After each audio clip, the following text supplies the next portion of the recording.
আমাদের কিতাবের রচয়িতা শাইখুল ইসলাম আল্লামা মুফতি তাকি উসমানী জিদা মজদুহুমুল আলী যেসব বিষয় নিয়ে আমাদের সামনে মুহাদারা আকারে তার আলোচনা উপস্থাপন করবেন, তার বেশিরভাগই ইজতিহাদি মাসআলা।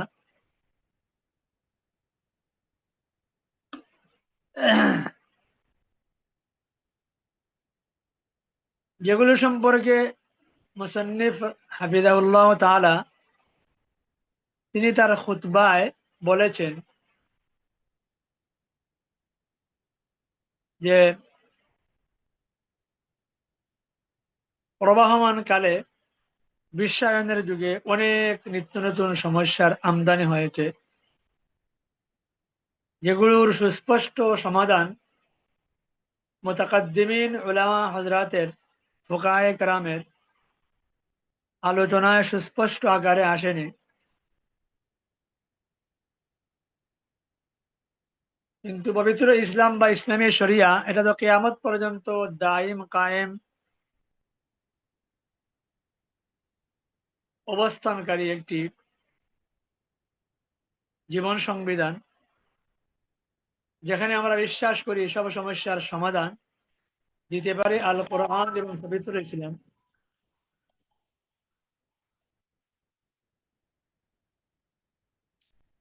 সেজন্য প্রত্যেক যুগের ফুকাহায়ে কেরাম আধুনিক সকল সমস্যাবলীর সমাধান তারা উপস্থাপন করেছেন পূর্বসূরি মুতাকাদ্দিমিন উলামায়ে কেরামের ফুকাহায়ে আযমের বাতলে দেয়া মূলনীতি উসুলের ভিত্তিতে। বর্তমান এই আধুনিক কালে ব্যাংকিং বলেন বা ইসলামী অর্থনীতি বলেন, যার সাথে প্রচলিত অর্থনীতির অনেক সংঘাত আছে, সেই সবগুলোর সাথে তাল মিলাইয়া ইসলামী অর্থনীতিকে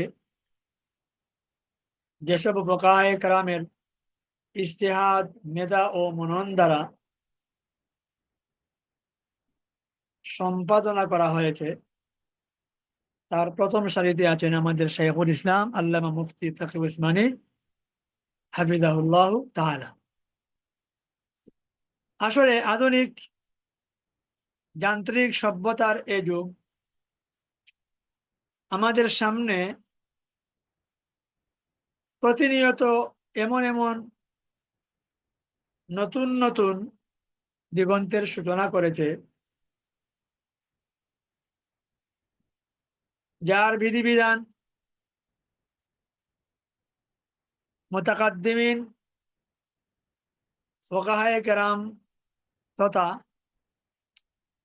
প্রাচীন ফিকহের গ্রন্থাবলীতে পাওয়া যায় না। আবার অনেক পুরাতন বিষয় নতুন আঙ্গিকে বিশ্বায়নের এই যুগে পরিবেশিত হচ্ছে,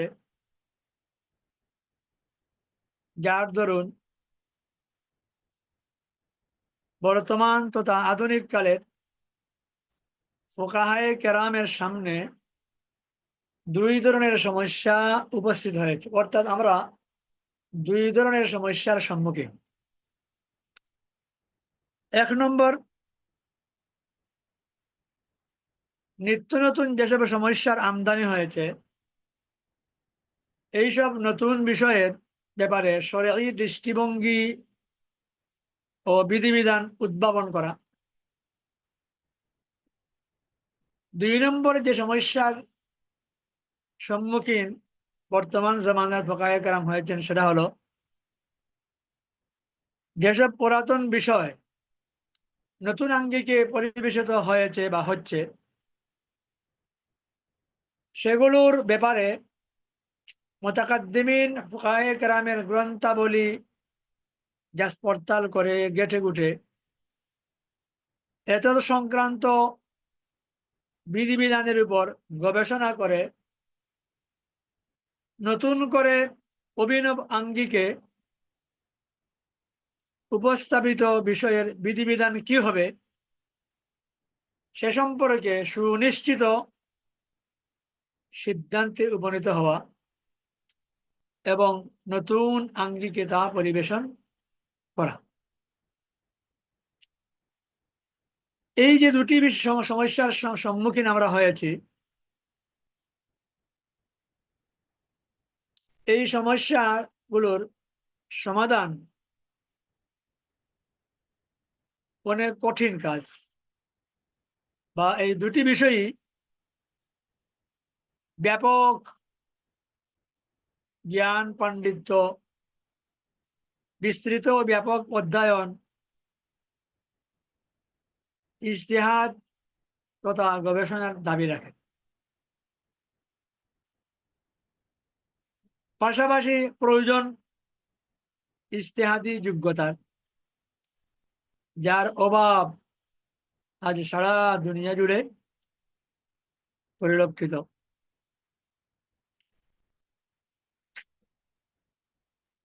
এখন কথা হলো যে ইজতিহাদ সম্পর্কে আমাদের কিছু নেতিবাচক ধারণা আছে। অনেকে বলেন যে ইজতিহাদের পথ মত বন্ধ রুদ্ধ হয়ে আছে 400 বছর আগ থেকেই, 1000 বছর আগ থেকেই। আসলে এই কথাটা ব্যাখ্যা সাপেক্ষ।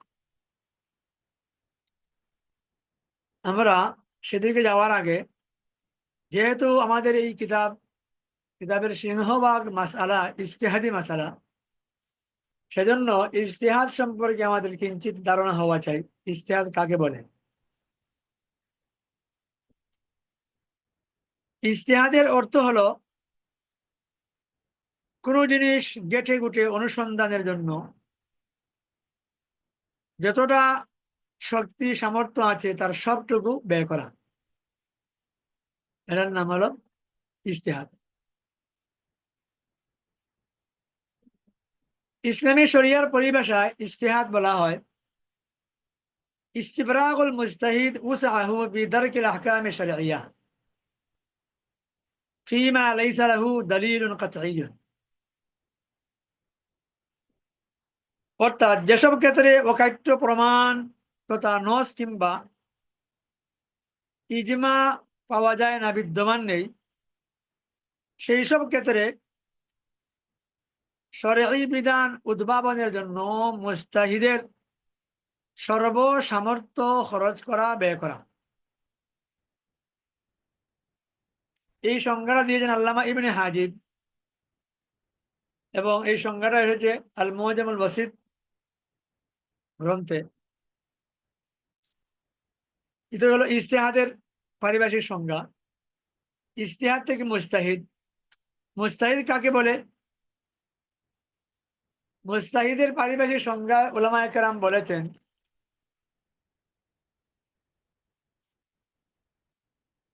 ওয়াল ফাকিহুল মুস্তাফরিগু উসআহু ফি দারকিল আহকাম শারঈয়্যাহ। মুজতাহিদ বলা হয় ওই ফকিহকে যিনি শরঈ বিধিবিধান উদ্ভাবনের জন্য নিজের সর্বসামর্থ্য ব্যয় করে থাকেন।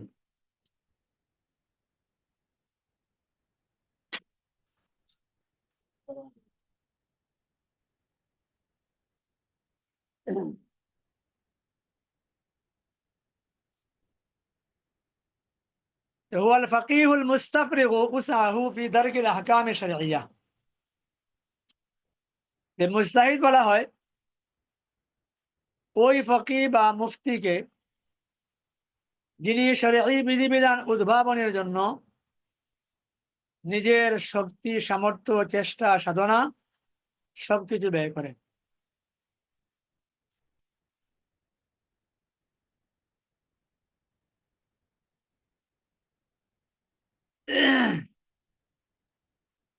ইজতিহাদের উদ্দেশ্য কি? এই উদ্দেশ্যের ব্যাপারে উলামায়ে কেরাম বলেন, ইসতিমবাতুল আহকাম শারঈয়্যা ফীমা লাইসা ফীহি দলীলুন কাতঈয়্যুন।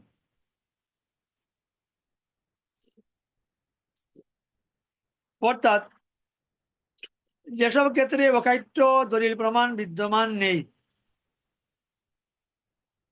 অর্থাৎ কোনো দলিল প্রমাণ পাওয়া যায় না, বা থাকলেও তা অস্পষ্ট অকাট্য নয়,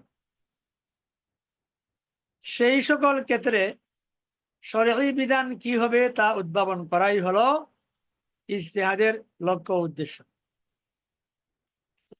তাহলে ইজতিহাদ, মুজতাহিদ এবং গরজুল ইজতিহাদ, এই তিনটার সংজ্ঞার আলোকে তার সার কথা হলো যে ইজতিহাদ করতে হলে বা ইসলামী শরিয়ার বিধিবিধান সম্পর্কে চিন্তা গবেষণা করতে হলে প্রথমেই একজন ব্যক্তিকে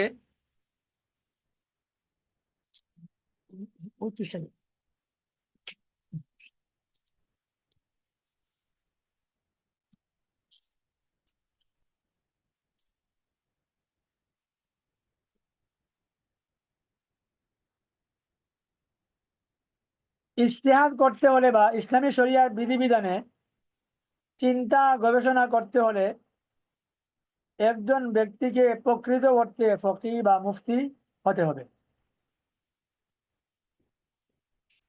তার মাঝে ইজতিহাদের যোগ্যতাও থাকা লাগবে।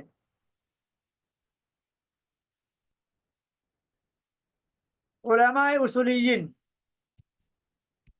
ইজতিহাদের যেসব নিয়ম নীতি পবিত্র কোরআন সুন্নাহর আলোকে উদ্ভাবন করেছেন, সেগুলো অনুসরণ করে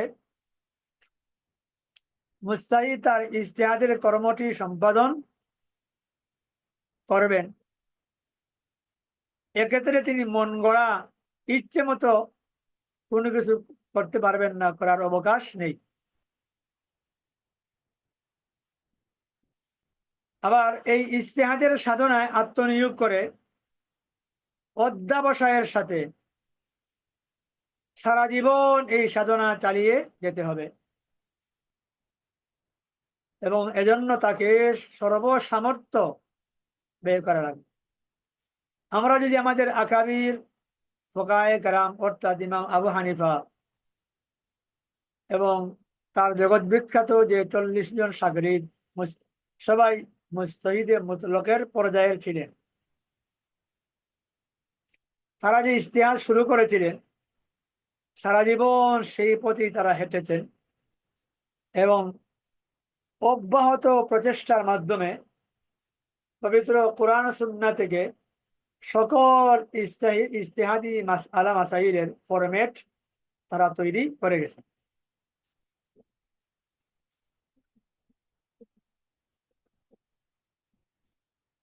তো যে এশকালটা করা হয় যে ইজতিহাদের দরজা তো এখন বন্ধ, তাহলে নিত্য নতুন সমস্যাগুলোর সমাধান করতে যে ইজতিহাদের প্রয়োজনের কথা ইতিমধ্যে বলা হলো।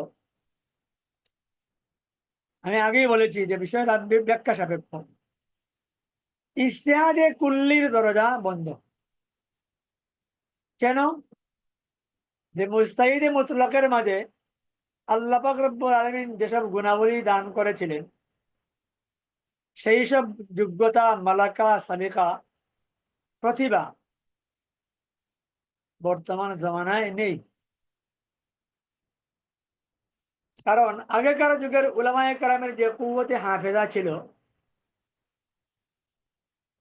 বর্তমানে তাদের শিখিবাগি আমাদের কাছে নেই। প্রত্যেক মুজতাহিদের সামনে ইসলামী শরিয়ার সব দালাইল তাদের মেধা ও মননে উপস্থিত ছিল। ইমাম আবু হানিফা রাহমাতুল্লাহ আলাইহি, তাকে তো আল্লাহ এত বেশি মেধা, ফাকাহাত এবং আকল দান করছেন যে বলা হয় তাকে যে একদিকে ইমাম মুহাম্মদ ইবনে মুসলিম ইবনে শিহাব জুহরি রাহমাতুল্লাহ আলাইহি, তার তত্ত্বাবধানে সারা দুনিয়া জুড়ে মুসলিম জাহানের শহরগুলোর চপ্পা চপ্পায় রন্ধ্রে রন্ধ্রে ঘোরাফেরা করে রাবীদের থেকে, মুহাদ্দিসিন কেরামদের থেকে তিনি হাদিস সংকলন করা শুরু করেছিলেন। আর ওই হাদিস সংগ্রহ করে ইমাম আবু হানিফা রহমতুল্লাহ আলাইহি তিনি একদিকে হাদিস সংকলন করছেন, আর অপরদিকে হাদিসের ভিতরে যে অর্থ, ফাকাহত, ইসলামী শরিয়ার বিধিবিধান, তিনি সেগুলো উদ্ভাবন করা শুরু করছেন।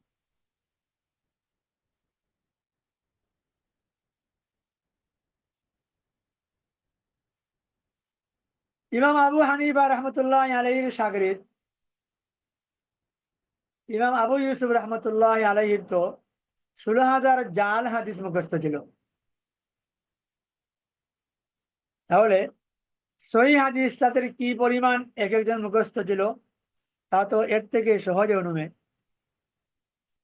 ইমাম আবু হানিফার নাতি ছাত্র ইমাম আহমদ ইবনে হাম্বল, ওনার তো 10 লক্ষ হাদিস, সহিহ হাদিস মুখস্থ ছিল, যিনি ইমাম আবু ইউসুফের শাগরিদ, ইমাম মুহাম্মদের শাগরিদ।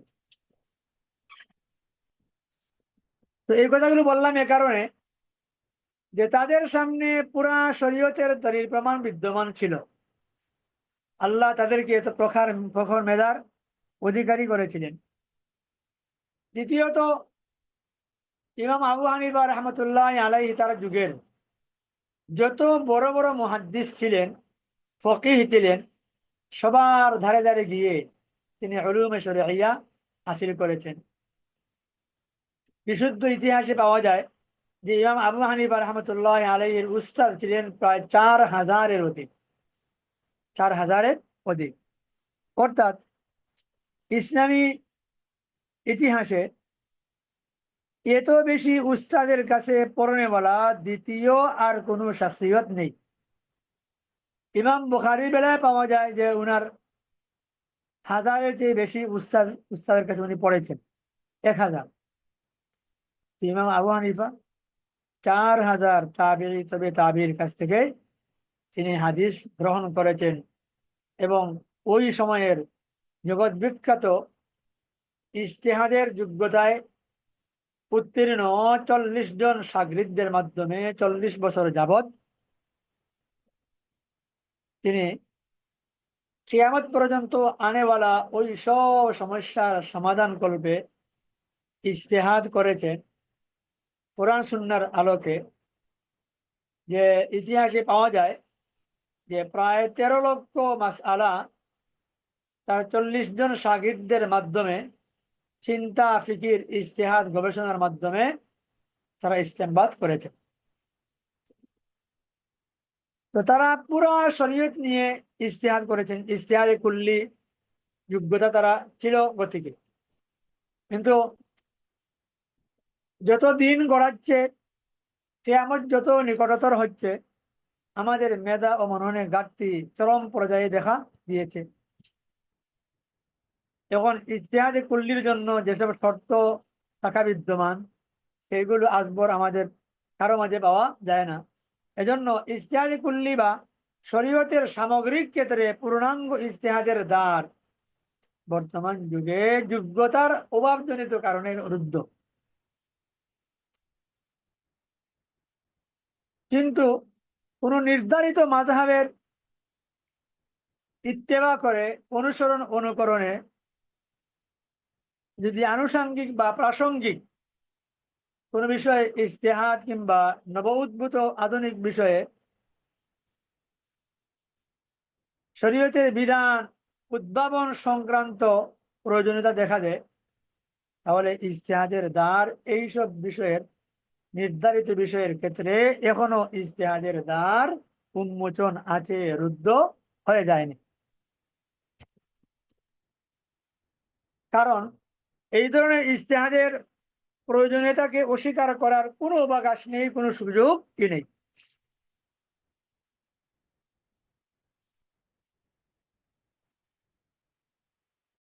কারণ ইসলাম ধর্ম বা ইসলামী শরিয়া এটা কিয়ামত পর্যন্ত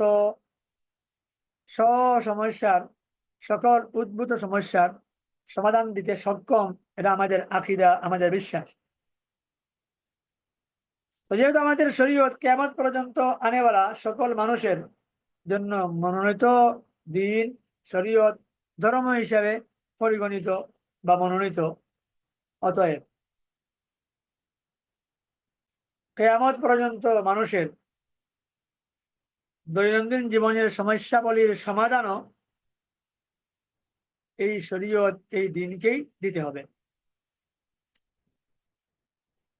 সমস্যা সেটা যাই হোক, নতুন কিংবা পুরাতন, এর সমাধান অবশ্যই শরীয়ত দান করতে হবে। প্রশ্ন হলো, কোরআন সুন্নাহ ওইগুলা কিয়াসের আলোকে পৃথিবীতে যত বিধিবিধানে প্রণীত হয়েছে বা উদ্ভাবিত হয়েছে, তার সংখ্যা যতই হোক না কেন,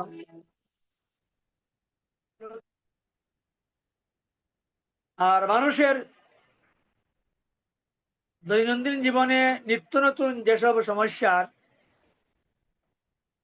বা যেসব ঘটনা ঘটে চলেছে, উদ্ভব হচ্ছে, এবং ভবিষ্যতে যত সমস্যার সম্মুখীন মানুষ হবে, তার কিন্তু সংখ্যা অসংখ্য, অগণিত।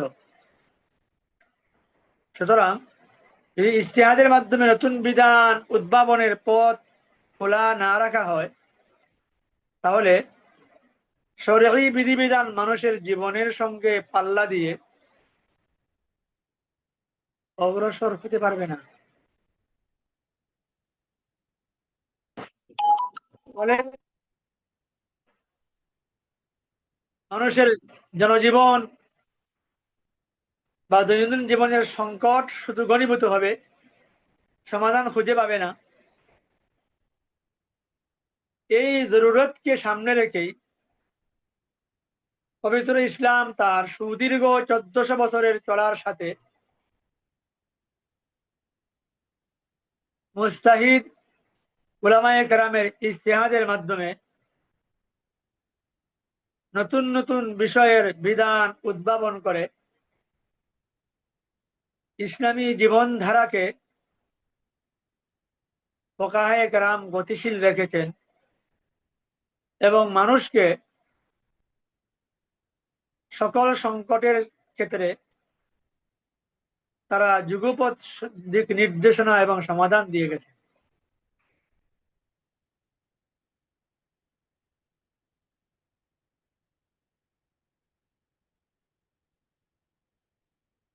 আল্লামা তাইয়িব খুদরি রহমতুল্লাহ আলী এ প্রসঙ্গে বলেন, আল ইজতিহাদ ফিমা লা নাসসা লাহু,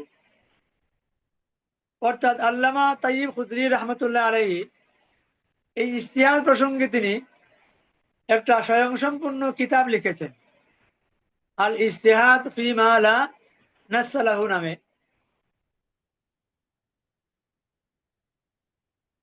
এবং ফুকাহায়ে কেরামের অনেকেরই ধারণা যে বিগত 1500 বছর যাবৎ এমন কোনো কাল এভাবে অতিবাহিত হয়নি বা হবে না যে যখন বা যেখানে কোনো মুস্তাহিদ থাকবেন না। আল্লামা তাইয়িব খুদরি রহমতুল্লাহ আলাইহি তালাআতুশ শামস নামক গ্রন্থের 301 নং পৃষ্ঠায় বলেছেন, কিয়ামত সংঘটিত হওয়ার পূর্ব মুহূর্তে এমন একটি কাল হয়তো আসতে পারে যখন কোনো মুস্তাহিদ থাকবে না। আল্লামা ইবনু দাকিক আল ঈদ এর সঙ্গে বলেন, যখন কিয়ামতে কুবরার লক্ষণাবলী প্রকাশ পেয়ে যাবে, তখন দুনিয়া মুস্তাহিদ শূন্য হয়ে যেতে পারে। ইসলামী ফিকহ শাস্ত্রের তাদবিন সংকলনের ইতিহাস আমরা যদি পর্যালোচনা করি, তাহলে আমরা বুঝতে পারবো যে সর্বযুগেই মুস্তাহিদ ফকিহ ও মুফতিগণ তাদের নিজস্ব উদ্ভাবন প্রচেষ্টা ও ইজতিহাদের মাধ্যমে নতুন নতুন বিধিবিধান উদ্ভাবনের কাজ আঞ্জাম দিয়ে গেছে।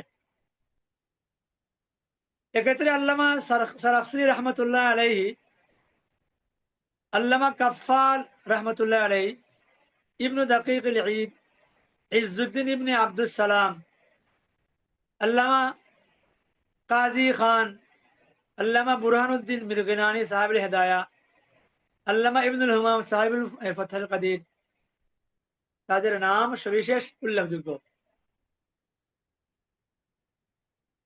তবে এই ইজতিহাদ এটা ছোট্টখানি কথা না। যে কাউ এই যে কারো জন্য এই ইজতিহাদের দ্বার উন্মোচিত নয়, শর্ত আছে। এইসব শর্ত যদি কোনো বিজ্ঞ ফকি আলেমের মাঝে পাওয়া যায়, তাহলে তার জন্য ইজতিহাদ করবার অবকাশ আছে। কারণ ইজতিহাদ ইসলামী শরিয়ায় অতি জটিল ও কঠিন একটি কাজ। প্রচুর যোগ্যতা, কঠিন অধ্যাবসায়, ব্যাপক অধ্যয়ন, নিরলস চেষ্টা সাধনা, পাশাপাশি তাকওয়া, তাহারাত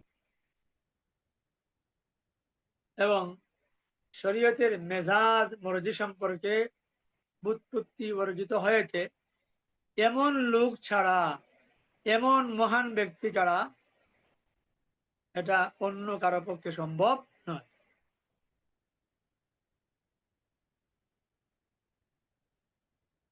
সুতরাং এই উপরোক্ত আলোচনা থেকে আমাদের এটাই বুঝতে হবে যে কোন নির্ধারিত মাযহাবের অনুসরণে আনুষাঙ্গিক ও প্রাসঙ্গিক বিষয়ের, কুল্লি বিষয়ের না, জুজি বিষয়ে ইজতিহাদ করতে হলেও তার মাঝে বেশ কতগুলো গুণ থাকতে হবে। 1 নম্বর, উনি আরবি ভাষার পাণ্ডিত্য অর্জন করতে হবে। উলুমুল আরবিয়ার যে 13টি শাখা আছে, সেই শাখাগুলোতে তার অগাধ সম্যক ধারণা থাকতে হবে।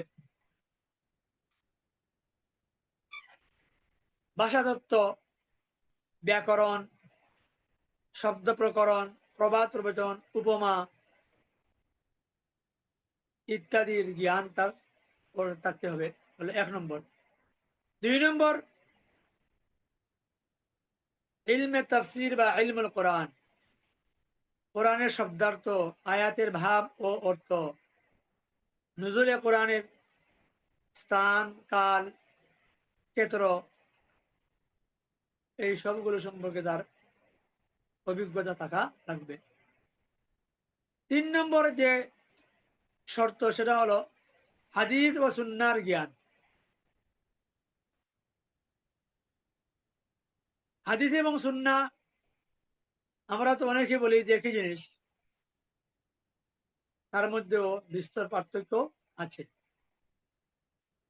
যেটা লা মাযহাবি গায়রে মুকাল্লিদ বেদাতিরা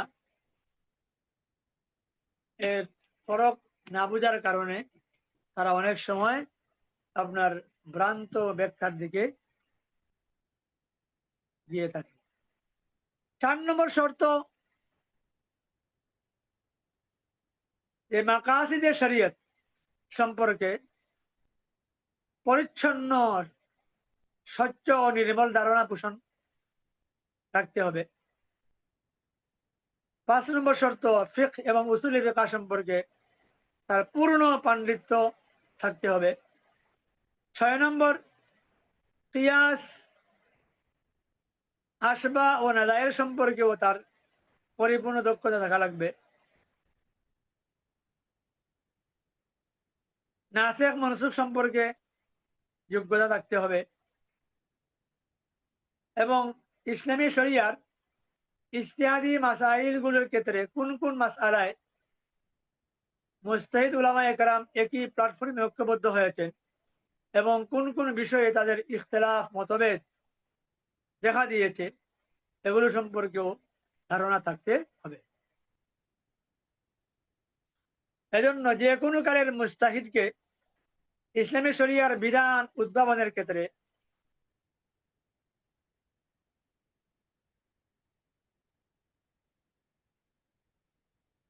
তারা কিয়াসের আশ্রয় নিয়েছেন। এখন যদি কেউ ইজতিহাদ করতে চায় বা নিজেকে ইজতিহাদের যোগ্য মনে করে, তাকে প্রথমেই মাকিস, মাকিস আলাইহি, ইল্লতে কিয়াস এবং মানাতে নস সম্পর্কে যোগ্যতা অর্জন করতে হবে। মাকিস কাকে বলে? মাকিস বলতে যে বিষয়ের বিধান উদ্ভাবন করতে চাওয়া হয় তাকে বোঝায় মাকিস। মানে নতুন একটা বিষয়, তার হুকুম দরকার, তাহলে পুরাতন বিষয়ের উপর কিয়াস করা হবে। নতুন বিষয়টা হবে মাকিস আর পুরাতনটা হলো মাকিস আলাইহি।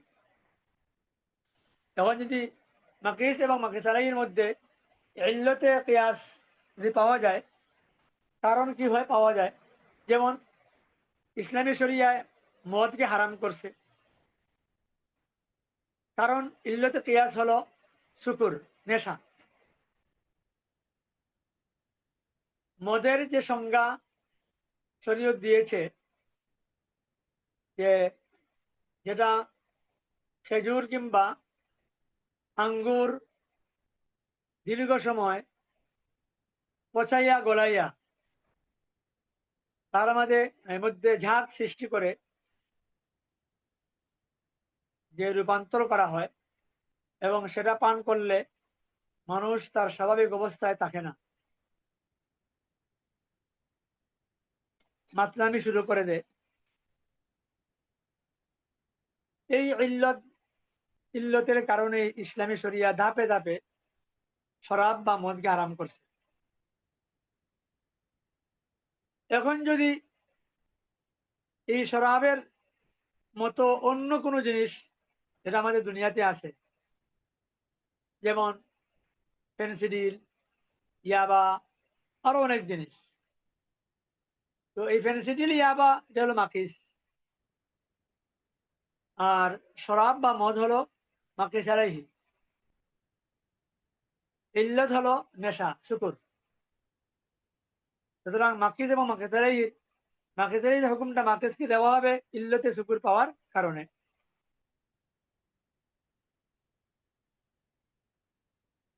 মাকিস আলাইহি যার উপর কিয়াস করে হুকুম আবিষ্কার করা হয়, আর ইল্লতে কিয়াস মানে কিয়াসের কারণ, মানে যে কারণে হুকুম আরোপিত হয়। আর আরেকটা হলো মানাতেনস।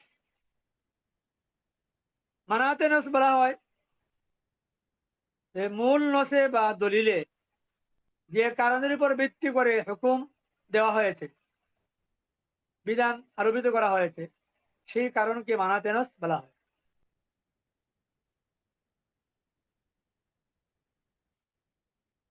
তো মাকিস, মাকিস আলাইহি, ইল্লতে কিয়াস, মানাতেনস, এইগুলো জানা বুঝার পাশাপাশি একজন মুস্তাহিদকে তাখরিজে মানাত, তানকিহে মানাত, তাহকিকে মানাত, আরো তিনটা বিষয় তাকে জানতে হবে।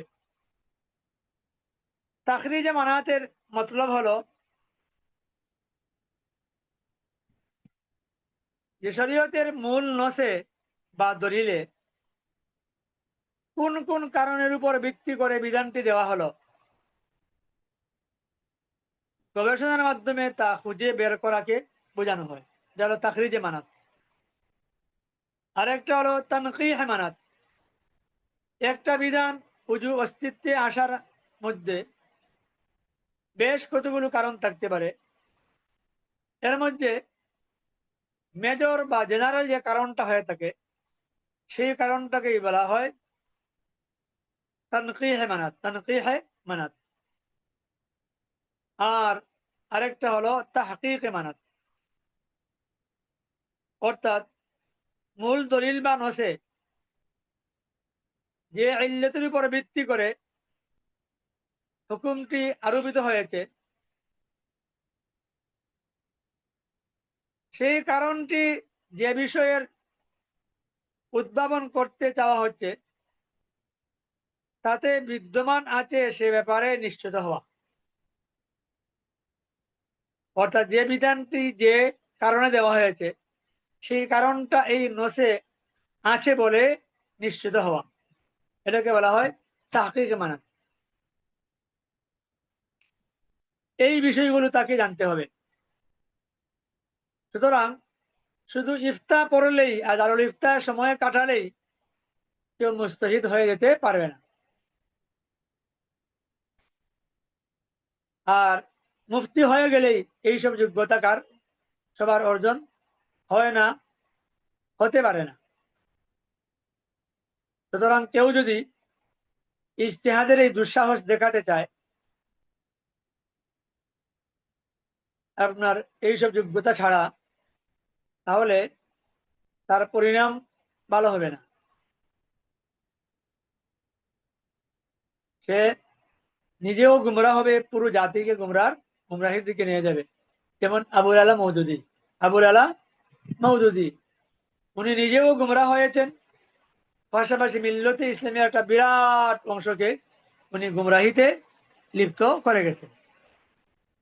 উনি মন গড়া অপব্যাখ্যার মাধ্যমে, যার মাঝে এইসব গুণাবলী বা এইসব বৈশিষ্ট্য বিদ্যমান ছিল না, যার মাঝে একাডেমিক বা ইসলামী শরিয়ার জ্ঞান আকাবের ও আসলাবের জমানা থেকে যে তরিকায় হ্যাঁ অর্জন করা হয়েছে, তার দ্বারা বাসেও তিনি ছিলেন না।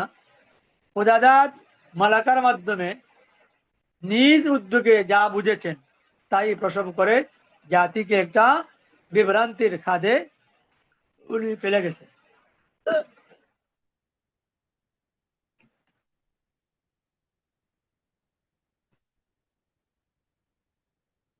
সুতরাং এই বিশ্বায়নের যুগে, এই আধুনিক কালে মুস্তাহিদ হতে হলে বা ইজতিহাদি বিষয় নিয়ে পাণ্ডিত্য গবেষণার কাজ শুরু করতে গেলে তাকে পর্যাপ্ত জ্ঞান জানাশোনা অবশ্যই থাকতে হবে। নতুবা সে নতুন উদ্ভাবিত বা উদ্ভূত বিষয়ের ইজতিহাদের মাধ্যমে উপস্থাপন করা তার পক্ষে আদৌ সম্ভব হবে না। আমাদের মুসান্নিফ হাফিজাহুল্লাহ তাআলা, যাকে দুনিয়ার মানুষ শাইখুল ইসলাম উপাধিতে ভূষিত করেছেন, আল্লামা তকি উসমানী হাফিজাহুল্লাহ তাআলা, আল্লাহ পাক রব্বুল আলামিন তাকে ইজতিহাদের সবিশেষ যোগ্যতা দান করেছেন। এ ব্যাপারে উম্মতে মুসলিমার উলামায়ে কেরাম তার ব্যাপারে একমত। তিনি সবার কাছে সমাদৃত। আর তিনি যেসব কাজ আঞ্জাম দিচ্ছেন, দিয়ে যাচ্ছেন এবং দিয়ে যাবেন, আসলে তার ব্যাপারে আমরা বলতে পারি যে উনি অন্তত 500 বছর আগের মানুষ, ইমাম ইবনে তাইমিয়ার যুগের মানুষ। অর্থাৎ আল্লামা ইবনে তাইমিয়া রহমতুল্লাহ আলাইহি, তিনি যেভাবে তাজদিদি কারনামা আঞ্জাম দিয়ে গেছেন, আমাদের শাইখুল ইসলাম আল্লামা মুফতি তাকি উসমানী হাফিজাহুল্লাহ তাআলা তার মাধ্যমে আল্লাহ অনেক তাজদিদি কারনামা আঞ্জাম দিয়ে যাচ্ছেন। যেসব বিষয়ে ওকায়ে কেরাম, মুতাকাদ্দিমিন ওকায়ে কেরামের বক্তব্য অস্পষ্ট ছিল, বা ওই সময়ে এইসব সমস্যা উপনীত এই সমস্যা উদ্ভূত না হওয়ার কারণেই তারা হয়তো সমাধান সুস্পষ্টভাবে দিয়ে যাননি, শাইখুল ইসলাম আল্লামা তাকি উসমানী হাফিজাহুল্লাহ তাআলা মুতাকাদ্দিমিন উলামায়ে কেরামের বাতলে দেয়া উসুলের আলোকে এই বিশ্বায়নের যুগের, বিজ্ঞান প্রযুক্তি ও টেকনোলজির উন্নতির যুগে আপনার আনিত বা উদ্ভূত সকল সমস্যার, বিশেষ করে অর্থনৈতিক সেক্টরে এবং বিচার আদালতের সেক্টরে তাকি উসমানী হাফিজাহুল্লাহ তাআলা যে কারনামা আঞ্জাম দিয়েছেন বা দিয়ে যাচ্ছেন, এটা আসলেই কিয়ামত পর্যন্ত আনেওয়ালা সকল উম্মতের জন্য এটা ইলমি খোরাক হিসেবেই থাকবে। আল্লাহ পাক রব্বুল আলামিন হযরতের হায়াতের মধ্যে বরকত দান করুন। আমরা সবাই বলি আমিন। আমিন। আমিন আমিন। এখন আমরা শুরু করতে পারি আমাদের কিতাব। শুরু করবার আগে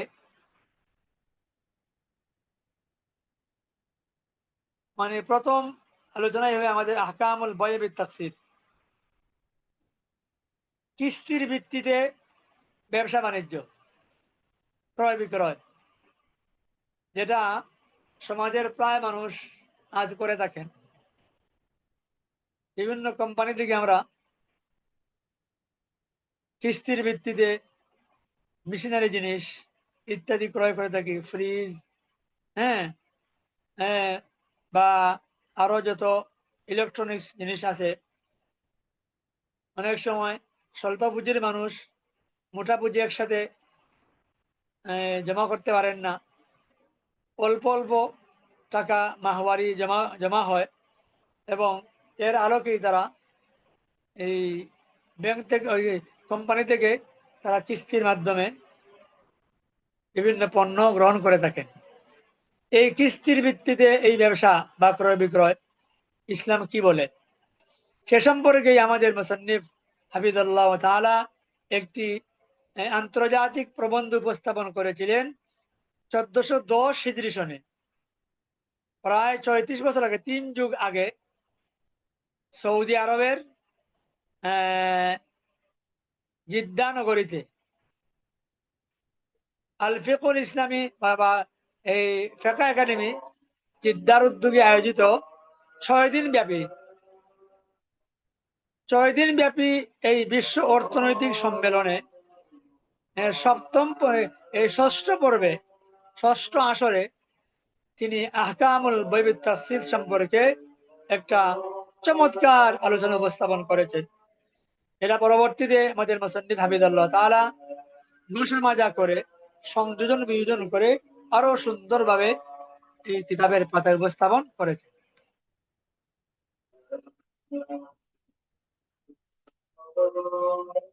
তো ইসলামী শরিয়া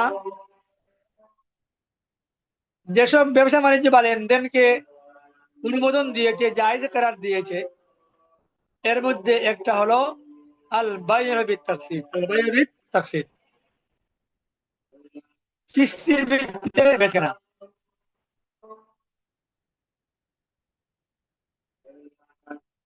ইসলামী শরিয়া ব্যবসা বাণিজ্যকে হালাল করছে আর সুদকে হারাম করছে। উভয়ের মধ্যেও আপনার মুবাদালাত আছে, তো একটার মুবাদালা জায়েজ আর আরেকটার মুবাদালা না জায়েজ।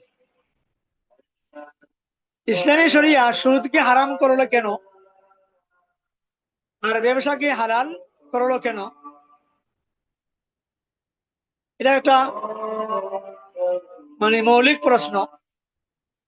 এই প্রশ্নটা আপনারা আগামী সপ্তাহে আমাকে করবেন,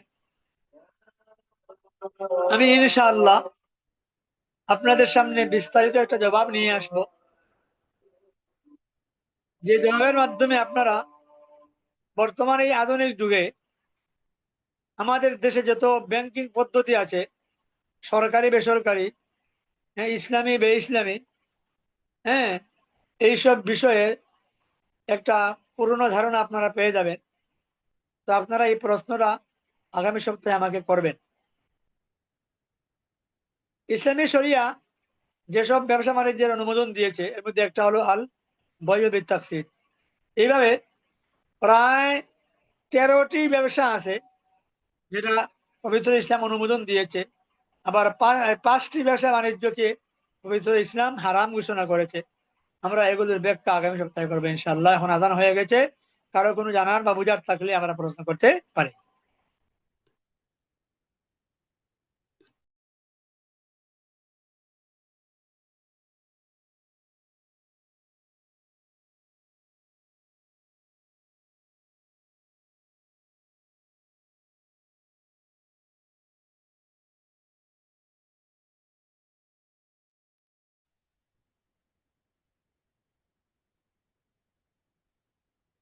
এই আয়ত অনেকেই নাই, মাত্র 6 জন আছে, 4 জন। খুরশিদ আলম, সাইফুল ইসলাম।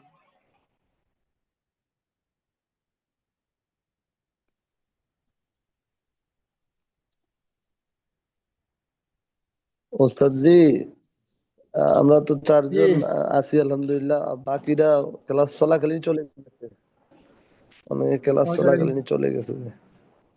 না, আলোচনা কঠিন হয়ে গেল। অনেক সময় তো কঠিন বিষয় বুঝে না আসে না। শেখার জন্য,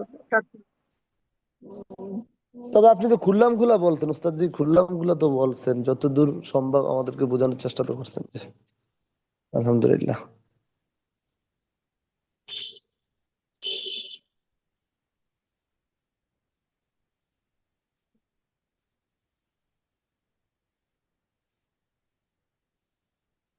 ঠিক আছে, ওলামা কেরাম ভালো থাকেন, ইনশাআল্লাহ দেখা হবে আগামী সপ্তাহে। আসসালামু আলাইকুম রহমতুল্লাহ বারাকাতুহু। ওয়ালাইকুম জি আসসালাম। উস্তাদজি, ওয়ালাইকুম আসসালাম। জাযাকাল্লাহু আহসানুল জাযা।